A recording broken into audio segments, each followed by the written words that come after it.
여러분, 오늘 시장 숫자 확인하셨죠? 솔직히 말해 지금 금은 시장은 정상적인 변동이라고 부르기 어려운 구간입니다.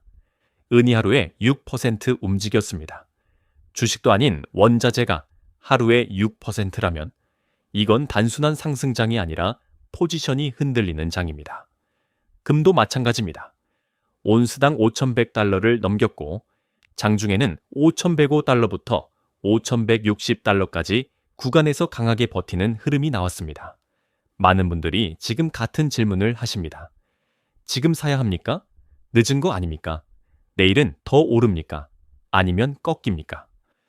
오늘은 그 질문에 감정이 아니라 숫자와 구조로 답을 드리겠습니다. 다만 먼저 분명히 말씀드립니다. 이 내용은 투자 권유가 아니라 시장 데이터와 기관 코멘트, 그리고 가격 구조를 정리한 분석입니다. 최종 판단과 책임은 반드시 본인에게 있습니다.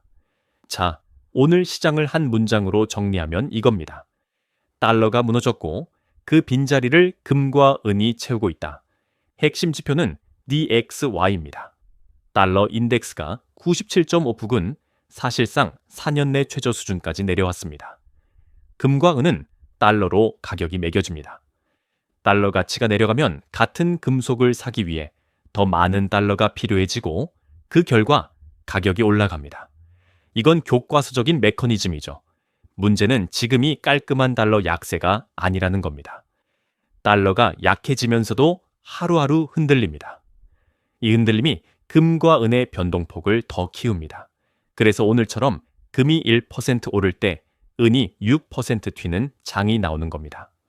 그리고 이 시장에서 가장 위험한 착각이 하나 있습니다. 금이 오르면 은도 그냥 따라오겠지 라는 단순 공식입니다. 방향성만 보면 맞습니다. 하지만 속도와 진폭은 전혀 다릅니다. 리금은 상대적으로 바닥이 있는 자산입니다. 중앙은행 수요와 ETF 자금이 가격을 받쳐주는 구조가 있기 때문입니다. 반면 은은 산업용 금속 성격이 강하고 시장 규모도 작습니다. 같은 돈이 들어와도 가격이 훨씬 크게 튑니다. 그러니 은의 급등을 보고 금처럼 접근하면 한 번의 변동에 멘탈과 계좌가 동시에 흔들릴 수 있습니다. 그럼 내일 2월 24일 금은 어떻게 움직일 가능성이 높을까요? 결론부터 말씀드리면 단기 확률은 강보합에서 완만한 상승 쪽이 우세합니다. 이유는 단순합니다. 지금 금 가격을 떠받치는 1차 동력은 여전히 달러 약세이고 DXY가 97.5 부근에서 의미 있게 반등하지 못한다면 금은 밀리면 사는 수요가 계속 들어올 수밖에 없습니다. 알고리즘 기반 예측에서도 내일 하루는 오늘 대비 약 1% 내외의 상승을 기본 시나리오로 잡는 모델이 많습니다. 즉, 내일 하루만 떼어놓고 보면 상승 쪽에 무게가 실립니다. 하지만 여기서 많은 분들이 놓치는 포인트가 있습니다. 내일 오를 확률과 이번 주 추세는 같은 말이 아닙니다. 같은 모델들이 향후 7일 수익률을 거의 제로에 가깝게 보는 경우가 있습니다. 이건 무슨 뜻이냐면 내일 반짝 위로 찍더라도 그 이후 며칠 동안 상승분을 되돌리는 되감기 장세가 나올 수 있다는 의미입니다. 지금 시장은 방향성보다 변동성이 지배하는 구간입니다. 하루 이틀의 상승이 추세 돌파로 이어질 거라고 단정하면 위험합니다. 기술적으로도 금은 지금 매우 민감한 레벨 위에 있습니다. 온스당 5,100달러부터 5,150달러까지 구간은 단순한 숫자가 아닙니다. 이 구간은 기관 트레이딩 자금, CTA 자금, 그리고 시스템 매도 주문이 겹쳐 있는 강력한 저항대로 인식됩니다. 쉽게 말해 위로 갈수록 자동으로 매도가 붙는 자리라는 겁니다. 그래서 내일 금이 오른다고 해도 현실적인 시나리오는 박스권 상단제 테스트에 가깝습니다. 여기서 중요한 건 상승이 아니라 마감입니다. 장중에 뚫는 것과 종가로 안착하는 것은 완전히 다릅니다. 그렇다면 어떤 조건에서 진짜 돌파라고 말할 수 있느냐? 영상의 기준은 명확합니다. 5,305 달러 위로 종가가 형성되는가입니다. 그때는 단순 반등이 아니라 저항을 정리하고 위로 레벨을 올리는 추세 전환 슬래시 확장 가능성이 커집니다. 반대로 5,150 부근에서 계속 밀리면 시장은 다시 상승 피로를 가격에 반영하면서 횡보 또는 단기 조정으로 시간을 벌 수 있습니다. 이제 은 얘기를 해야 합니다. 솔직히 말씀드리면 지금 은은 예측이라는 단어가 무색한 구간입니다. 왜냐하면 하루 6% 변동이 나오는 자산은 방향을 맞추는 게 중요한 게 아니라 변동폭을 감당할 수 있느냐가 먼저입니다. 금이 같은 날 1% 움직일 때 은은 6%를 움직입니다. 같은 상승이라도 체감은 완전히 다릅니다. 그래서 은을 금과 같은 기준으로 보면 실전에서는 거의 반드시 흔들립니다. 그럼에도 베이스 시나리오를 하나 세우자면 내일도 은은 상승 쪽이 기본입니다. 이유는 세 가지입니다. 첫째, 금이 강보합이면 은은 통계적으로 동행하는 경향이 있습니다. 둘째, 달러 약세 환경이 은에도 유리합니다. 셋째, 은은 귀금속이면서 동시에 산업용 금속입니다. 최근 구간에서는 투자 수요만 들어오는 게 아니라 태양광, 전자부품 등 산업 수요 기대가 함께 얹히며 수급이 두 겹으로 들어옵니다. 그래서 상승이 나오면 금보다 더 빠르게 치고 올라갈 수 있습니다. 하지만 문제는 반대 시나리오입니다. 지금은 시장의 핵심은 상승 가능성이 아니라 불확실성의 크기입니다. 예측 모델들 사이에서도 단기 전망이 크게 갈립니다. 어떤 모델은 2월 말까지 마이너스 8%대 조정을 보며 가격이 77달러 부근까지 내려올 수 있다고 봅니다. 지금 87달러에서 77달러면 10달러 조정입니다. 이건 은혜에서는 가능한 숫자입니다. 하루 6%가 움직이면 이틀이면 10% 이상도 나옵니다. 반대로 관세 이슈나 지정학 긴장 같은 헤드라인이 터지면 은은 단숨에 88달러부터 90달러까지 저항을 찍고 90달러 위로 꼬리를 길게 뽑는 장도 충분히 나올 수 있습니다. 즉, 방향은 위를 보면서도 단기 폭은 아래로 크게 열려 있는 상태가 지금의 은입니다. 그래서 내일 은을 보는 현실적인 프레임은 이렇게 잡으셔야 합니다. 오를까 내릴까가 아니라 장중에 긴 꼬리가 나올 가능성이 매우 높다는 전제입니다. 아시아 시간대 유동성이 얇을 때 급락이 먼저 나오고 유럽, 미국 시간대에 숏 커버링과 함께 급반등이 나오는 식의 롤러코스터 장세가 빈번해질 수 있습니다. 오전에 상승했다가 오후에 전부 반납하는 날도 흔합니다. 단기 트레이딩을 하시는 분들은 이 구조를 모르고 들어가면 방향을 맞춰도 손절에 걸리거나 멘탈이 무너집니다. 그렇다면 질문은 이겁니다. 도대체 왜 이렇게까지 출렁이느냐? 지금 금은 변동성은 단순히 많이 올랐으니 흔들린다 수준이 아닙니다. 구조적으로 5가지 변수가 동시에 겹치면서 시장이 작은 자극에도 과민 반응하는 상태로 들어갔습니다. 이 5가지를 이해하면 여러분이 내일의 등락을 마치지 못하더라도 어떤 뉴스에 어떤 방향으로 흔들릴지는 예측 가능해집니다. 첫 번째는 달러 약세의 질입니다. 홈디XY가 97.5 부근 4년 최저권까지 내려왔다는 건 금은의 명백한 순풍입니다. 그런데 문제는 달러가 한 방향으로 매끈하게 빠지는 게 아니라 약세 흐름 속에서도 하루하루 반등 되돌림을 반복한다는 점입니다. 달러가 출렁이면 달러로 가격이 매겨지는 금은은 그 출렁임을 레버리지처럼 확대해서 반영합니다.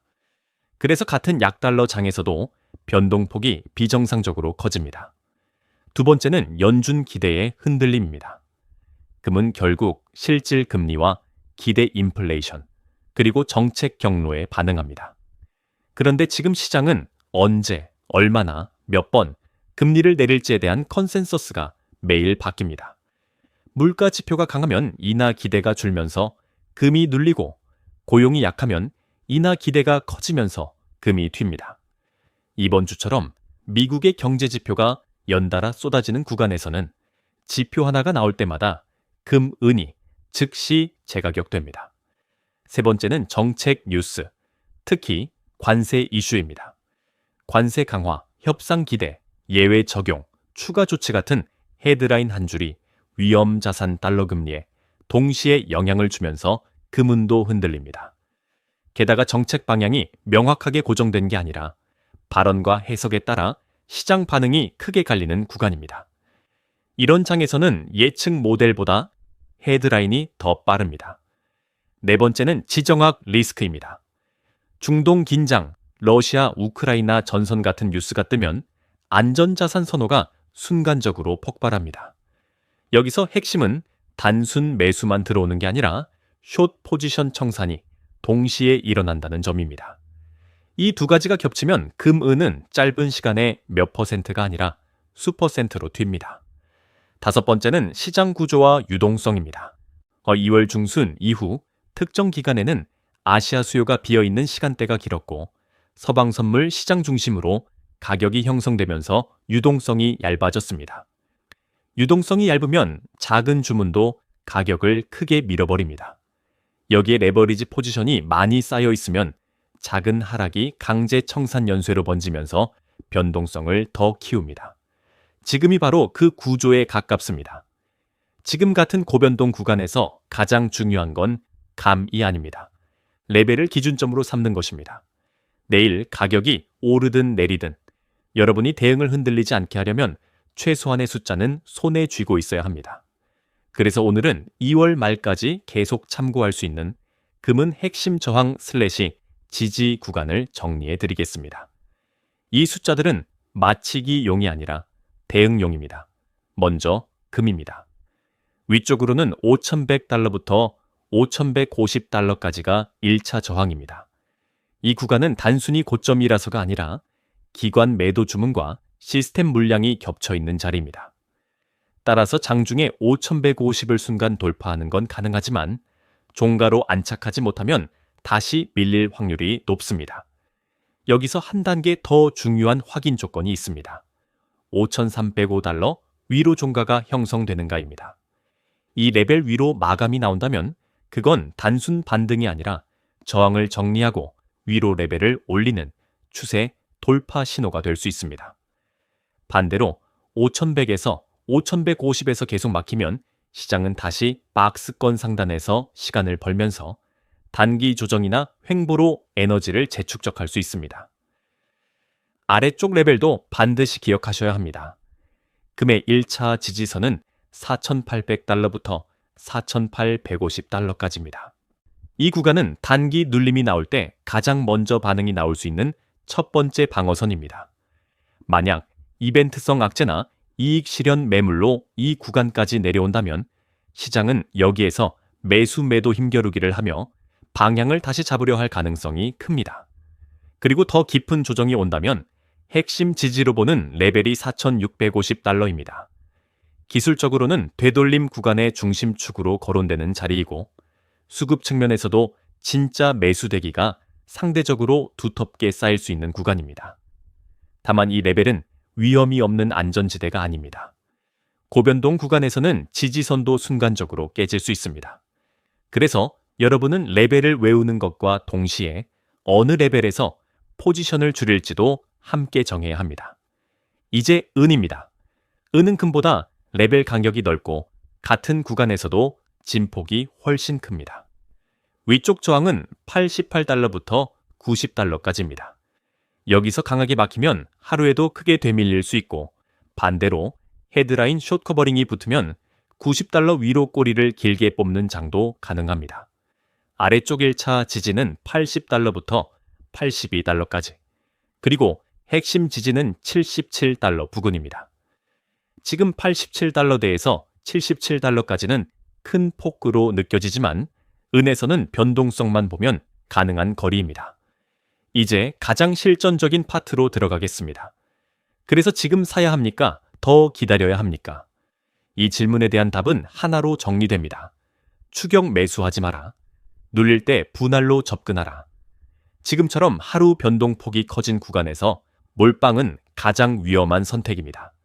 같은 방향을 보고 들어가도 변동성에 흔들려 고점 매수 저점 손절의 최악 패턴으로 빠지기 쉽습니다.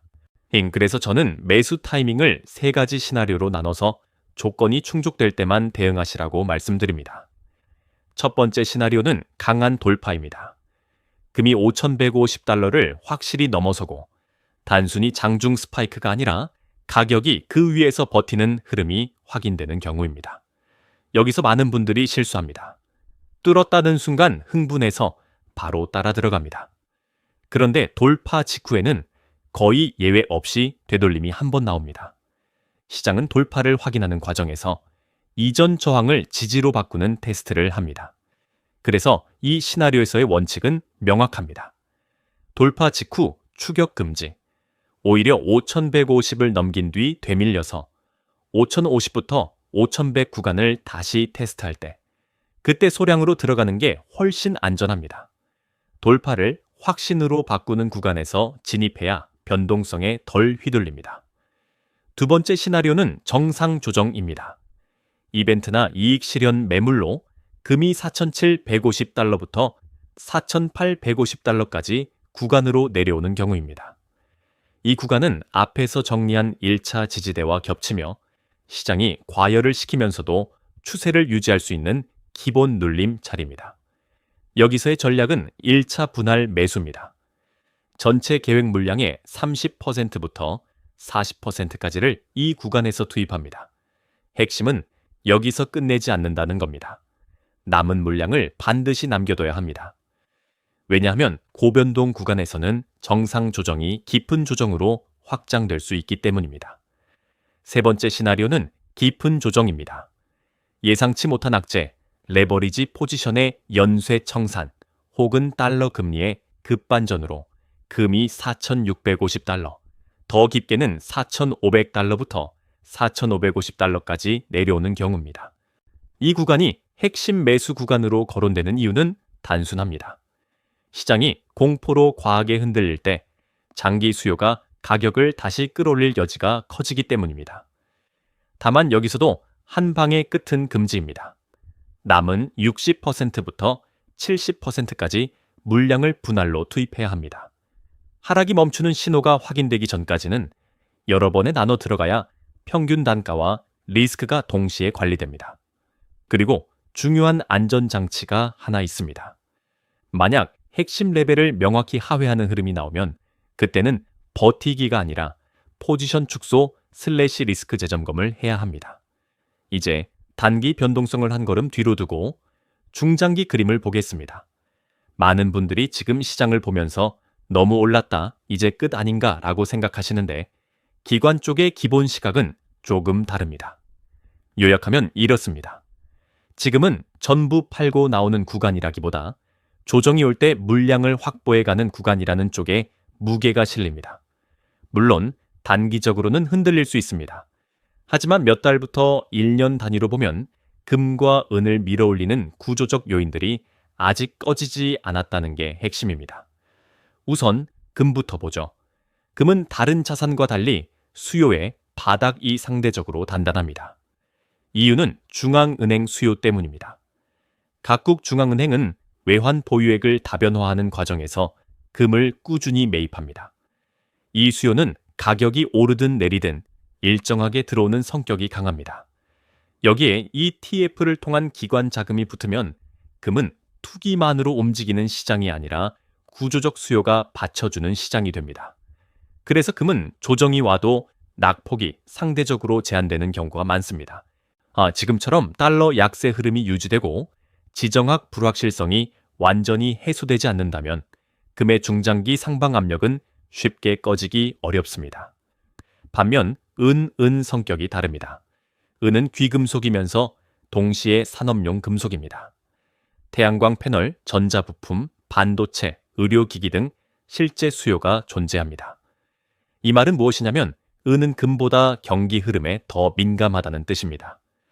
경기가 좋아질 것 같으면 산업 수요 기대가 붙으면서 금보다 더 크게 오를 수 있고 경기가 둔화될 것 같으면 산업 수요 둔화 우려로 금보다 더 크게 빠질 수 있습니다. 여기에 은 시장은 금 시장보다 규모가 작습니다. 시장이 작으면 같은 돈이 들어와도 가격 충격이 더 큽니다. 그래서 은은 방향이 같아도 진폭이 2배, 3배, 때로는 5배까지 벌어집니다. 이 차이를 이해하지 못하면 투자 비중에서 실수를 합니다. 많은 개인 투자자들이 금도 좋고 은도 좋다면서 같은 비중으로 가져가려 합니다.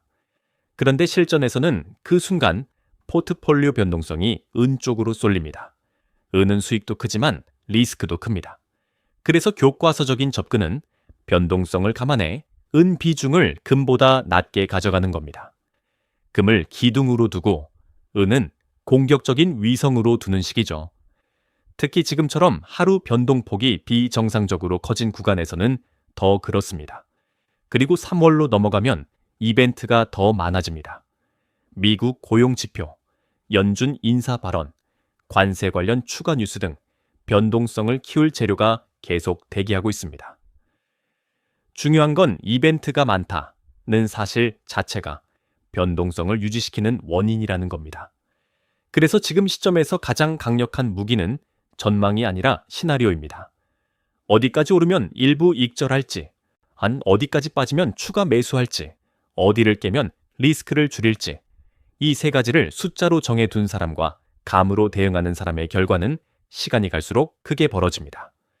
마지막으로 내일 그리고 이번 주를 지나 2월 말까지 시장을 안전하게 통과하기 위해 반드시 체크를 해야 할 세 가지와 포지션 관리 원칙을 정리하겠습니다.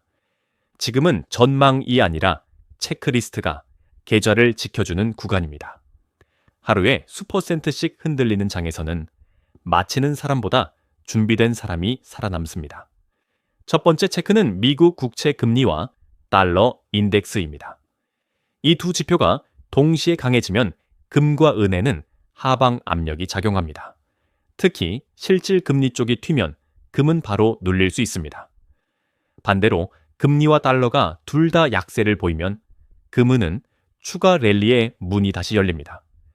그래서 내일 아침 차트를 보기 전에 DXY와 미국채 금리부터 확인하세요. 이 두 가지가 그날의 바람 방향을 결정합니다. 바람이 뒤에서 부는지 정면에서 부는지부터 봐야 합니다. 두 번째 체크는 헤드라인 리스크 지정학 뉴스와 관세 관련 발언입니다. 중동 상황, 우크라이나 전선, 관세 강화 / 협상 관련 뉴스. 이 중 하나라도 갑자기 터지면 금과 은은 순간적으로 크게 움직일 수 있습니다. 특히 아시아 시간대는 유동성이 얇아 변동폭이 과장될 수 있습니다. 같은 뉴스라도 뉴욕에서 반영될 때보다 아시아에서 터질 때 더 크게 출렁일 수 있다는 뜻입니다. 그래서 지금은 뉴스를 본 뒤 대응이 아니라 뉴스가 뜰 수 있다는 전제해 포지션을 가볍게 가져가야 합니다. 세 번째 체크는 본인의 포지션 관리입니다. 지금은 레버리지, 포지션이 시장 전반에 많이 쌓인 상태로 묘사되는 구간입니다. 그래서 이런 때 단기 트레이딩을 하시는 분들은 손절, 익절, 레벨을 평소보다 더 타이트하게 잡아야 합니다. 욕심을 부리면 한 번의 스파이크에 큰 손실이 날 수 있습니다. 이런 반대로 중장기 보유 관점이라면 매일의 등락에 휘둘려 전량 정리해버리는 실수를 피해야 합니다. 큰 그림이 위를 보고 있다면 단기 변동은 노이즈가 될 수 있습니다. 다만 중장기라고 해서 무조건 버티라는 말이 아닙니다. 중장기도 리스크 한도는 있어야 합니다. 감당 가능한 규모, 생활에 지장 없는 금액, 그리고 레벨이 깨졌을 때의 행동 기준, 이 세 가지가 있어야 중장기가 됩니다. 여기서 오늘 영상의 결론을 실행 언어로 바꾸면 딱 두 문장입니다. 추격하지 말고 분할하라. 시장이 과열될수록 사람은 지금 안 사면 놓친다는 공포에 끌립니다. 하지만 고변동 구간에서 포모는 가장 비싼 수업료를 냅니다. 여러분이 해야 할 일은 내일의 방향을 맞추는 게 아니라 이미 정리해둔 레벨, 금 5100에서 5150 저항, 4800에서 4850 지지, 4650 핵심 지지, /은 88에서 90 저항, 80에서 82 지지, 77 핵심 지지을 기준으로 본인만의 플랜을 실행하는 겁니다. 어디서 일부 익절할지, 어디서 추가 매수할지, 어디를 깨면 줄일지, 이 세 가지를 미리 정해두면 시장이 흔들려도 여러분은 흔들리지 않습니다. 마지막으로 다시 강조드립니다. 오늘 내용은 특정 매수 매도를 권유하는 것이 아니라 시장 데이터와 기관 시각, 그리고 기술적 레벨을 정리한 분석입니다. 금은 뉴스 한 줄에 하루 만에 수퍼센트가 움직일 수 있습니다. 그래서 확신이 아니라 규칙이 필요합니다. 추격보다 인내, 몰빵보다 분할. 이 원칙을 지키는 사람이 2월 말의 고변동 구간을 가장 안전하게 통과할 수 있습니다.